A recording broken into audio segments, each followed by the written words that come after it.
السلام علیکم ورحمۃ اللہ وبرکاتہ۔ الحمد للہ وکفی والصلاة والسلام علی سید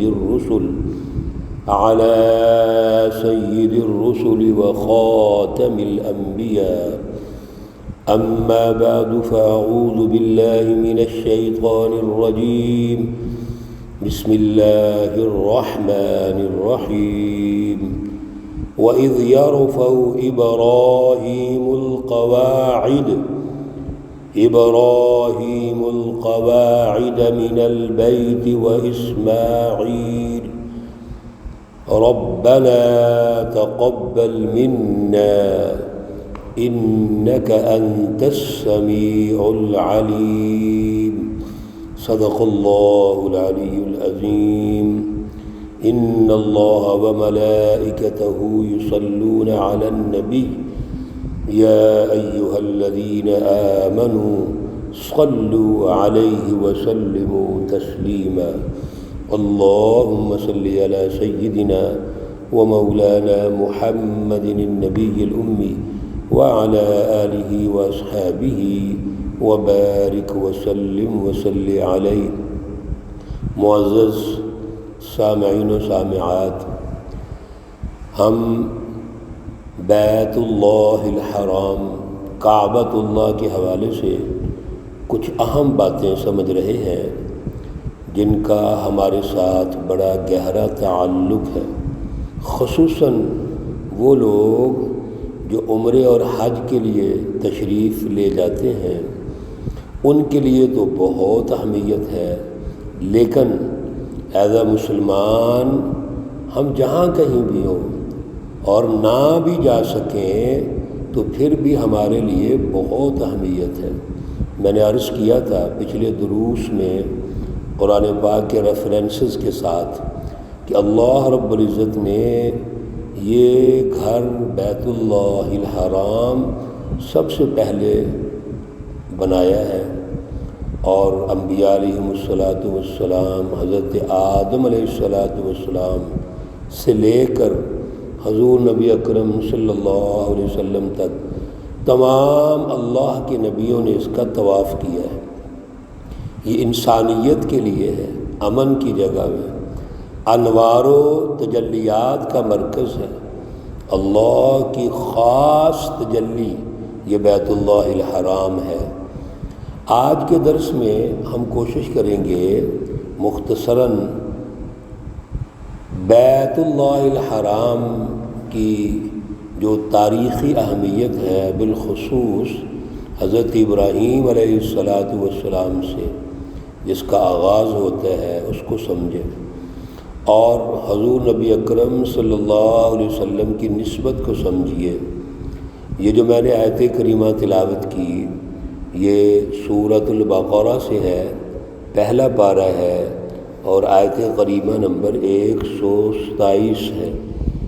اس سے پہلے بھی جو آیت کریمہ نمبر 125 ہے، وہاں سے لے کر یہ آیات 129 تک جو چلتی ہیں، یہ بیت اللہ الحرام کی عظمت، اس کی تعمیر و تشکیل، مقام ابراہیم کی اہمیت، اور پھر ابراہیم علیہ السلام نے خصوصی طور پر یہاں دعائیں فرمائی ہیں، جس میں آج بھی ان دعاؤں کی تاثیر ہے کہ اللہ رب العزت نے اس گھر اور اس کے ارد گرد بے شمار دنیا کی نعمتیں رکھ دی ہیں، ہر قسم کا فروٹ، ہر قسم کی نعمتیں، ہر قسم کی روحانی، غذائی، جسمانی نعمتیں اللہ نے اس گھر میں رکھ دی ہیں۔ میرے عزیزو، حضرت ابراہیم علیہ السلام سے پہلے طوفان نوح آیا۔ حضرت نوح علیہ السلام کی زندگی میں طوفان نوح آیا ہے، جس طوفان میں دنیا کی ہر چیز تباہ اور ہلاک ہو گئی۔ صرف وہ لوگ جو کشتی میں سوار ہوئے وہ بچے، نہ صرف لوگ بلکہ جانور بھی، ہر چیز کا جوڑا جوڑا اللہ نے کشتی میں سوار کروایا۔ اس کی تفصیلات بھی مختلف دروس میں پہلے گزری ہیں اور مزید انشاءاللہ آئیں گی، ابھی موقع نہیں ہے یہ۔ طوفان نوح کے بعد بیت اللہ الحرام بھی منہدم ہو گیا، اور یہ جو حجر اسود ہے، سامنے ایک پہاڑی ہے جبل ابو قبیس، یہ اللہ نے یہاں محفوظ فرما دیا۔ ابراہیم علیہ السلام اور حضرت اسماعیل علیہ السلام کا جو واقعہ ہے اس کی بھی بڑی تفصیلات ہیں، لیکن ہم تو صرف بیت اللہ الحرام کے حوالے سے یہاں چند جو اشارے ہیں وہ پیش کریں گے۔ حضرت ابراہیم اور حضرت اسماعیل علیہ السلام نے اللہ کے اس گھر کی تعمیر فرمائی، اور خود اللہ رب العزت نے ارشاد فرمایا وَإِذْ يَرْفَعُ إِبْرَاهِيمُ الْقَوَاعِدَ مِنَ الْبَيْتِ وَإِسْمَاعِيلُ۔ تاریخی طور پر اس وقت کو یاد کرو کہ جب ابراہیم علیہ السلام اور اسماعیل علیہ السلام خانہ کعبہ بیت اللہ الحرام کی بنیادیں اٹھا رہے تھے۔ میرے عزیزو، یہ جو ہم دروس دے رہے ہیں اور اللہ بھی جو ارشاد فرما رہے ہیں کہ تاریخی طور پر یاد کرو، ہم سب کا مقصد یہ ہے کہ ہم اس بیت اللہ الحرام کی عظمت کو سمجھیں، اس کی تاریخ کو سمجھیں۔ جب ہماری نظر بیت اللہ الحرام پہ پڑتی ہے، ماشاءاللہ حج اور عمرہ کرنے والوں کی، تو پچھلے دروس میں عرض کیا اس کی وجاہت اور تجلیات بہت زیادہ ہے، اس کا روب اور دبدبہ ہے۔ اب جب نظر پڑے تو اس کی تاریخ بھی ہمارے ذہنوں میں آنی چاہیے کہ اس کی عظمت جو اللہ کی طرف سے ہے وہ تو موجود ہے، لیکن ہمارا جو لنک، ہمارا جو تعلق ہے اس گھر کے ساتھ، وہ انبیاء کی نسبت سے تعلق ہے، رسول اللہ صلی اللہ علیہ وسلم کی نسبت سے تعلق ہے۔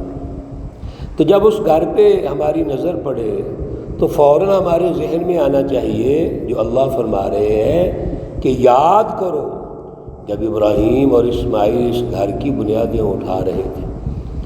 طوفان نوح کے بعد اللہ نے جبرائیل علیہ السلام کے ذریعے سے حضرت ابراہیم کو رہنمائی دی کہ یہ بنیادیں ہیں، ان بنیادوں پر گھر کو بیت اللہ الحرام کو تعمیر کرو۔ میرے عزیزو، اللہ نے ابراہیم اور اسماعیل علیہ السلام سے اس گھر کی تعمیر کروائی، اور پھر تاریخی طور پر اس بات کو سمجھنا ضروری ہے کہ ابراہیم علیہ السلام کے دو بیٹے حضرت اسحاق علیہ السلام اور حضرت اسماعیل علیہ السلام، اللہ نے ان دونوں بیٹوں کے ذریعے سے سلسلہ نبوت کو چلایا ہے۔ حضرت ابراہیم علیہ السلام کا ایک سلسلہ جو بنی اسرائیل کے کہلاتا ہے، وہ آپ کے بیٹے حضرت اسحاق علیہ السلام اور پھر آپ کے بیٹے حضرت یعقوب علیہ السلام۔ حضرت یعقوب علیہ السلام کا لقب ہے اسرائیل، یہ عبرانی زبان کا لفظ ہے جس کا معنی عبداللہ ہے، اور بنی اسرائیل کا معنی ہے اولاد یعقوب۔ چنانچہ حضرت یعقوب علیہ السلام، پھر یوسف علیہ السلام، اور چلتے جائیں گے تو جو سب سے آخر میں اللہ کے نبی تشریف لائے اس سلسلے میں وہ حضرت عیسیٰ علیہ السلام ہے۔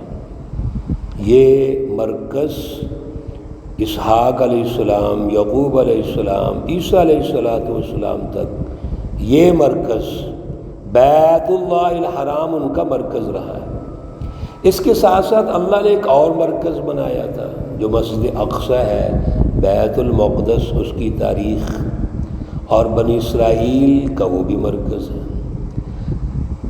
قومی سطح پر اور بین الاقوامی سطح پر ان دونوں مراکز کی بہت اہمیت ہے۔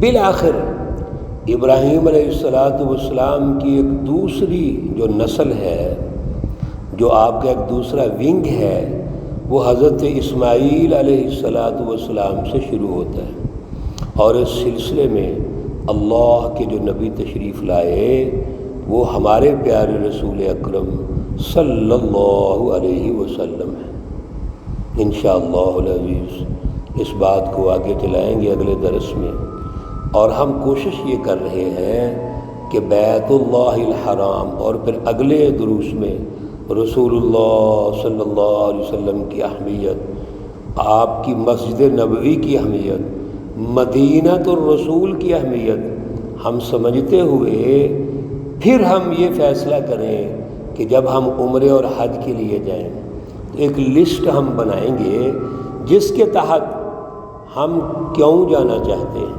کیا مقاصد اور اہداف ہیں، اور وہ مقاصد اور اہداف حاصل کیے کیسے جا سکتے ہیں، اور جب ہم واپس لوٹتے ہیں تو کیا کیا تبدیلیاں ہمارے اندر آنی چاہیے۔